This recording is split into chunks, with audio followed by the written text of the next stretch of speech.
All right, let's dive right into this explainer and completely demystify Florida Statutes Chapter 475. Our goal today is to help you absolutely master the disciplinary rules you're going to need, not just to pass your real estate exam, but to protect your livelihood down the road. We're looking directly at the regulatory framework governing real estate brokers and sales associates in Florida. Now, I know it's dense material, but mastering this, it's totally non-negotiable for your career. So we're basically climbing the escalation ladder today. Here is our agenda. 1. The disciplinary process. 2. Notices versus citations. 3. Formal discipline and penalties. 4. The real estate recovery fund. And we'll wrap it all up with a rapid review quiz. Okay, Section 1, the disciplinary process. Let's see how a complaint actually moves through the legal pipeline. Now, the absolute most crucial point to remember here is that FREC, the Florida Real Estate Commission, they are the ultimate authority overseeing your license. This is a 7-member body appointed by the governor, and they don't just hand out licenses. They are literally the judge and jury when it comes to enforcing the rules of Chapter 475. So the procedural pipeline works a bit like this. It all kicks off when a complaint is filed, which triggers an investigation by the DBPR. If that complaint is deemed legally sufficient, a panel steps in to determine if probable cause exists. You can kind of think of them like a grand jury. If they do find cause, boom, a formal complaint is issued against the licensee. And the whole thing finally wraps up with a final order from the commission dictating your disciplinary action. Moving right along to Section 2, notices versus citations. Let's take a look at the bottom rung of this escalation ladder. You absolutely must know the difference here for your exam. A notice of noncompliance gives you a 15-day grace period to fix a minor mistake. It's essentially a warning for an initial, very minor violation, like, say, forgetting to update a trade name, where there's zero economic harm to the public. But a citation? That's a step up. It's used when there isn't a massive public threat, but the violation definitely warrants a penalty. A citation hits you with an immediate administrative fine, ranging anywhere from $100 to $1,000, depending on exactly which rule you broke. Which brings us to Section 3, formal discipline and penalties. We are moving up the ladder now. If you ignore a notice or commit a much more severe violation, well, this is where you end up.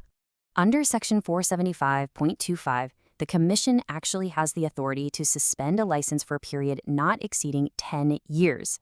10 years! Think about that. That is an entire decade of lost income. Now, they can't suspend it forever. If they want you gone permanently, they'll just revoke the license entirely. But 10 years is the absolute statutory maximum for suspension.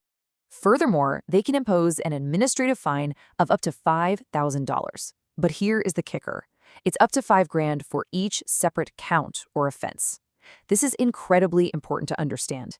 If an investigation uncovers that you made, let's say, 3 separate false promises in a single real estate transaction, that could easily be considered 3 counts, totaling a potential $15,000 in fines. So looking at the full picture, the list of penalties starts with a relatively mild letter of concern, or a reprimand, and it scales all the way up to outright revocation. And keep in mind, FREC likes to mix and match.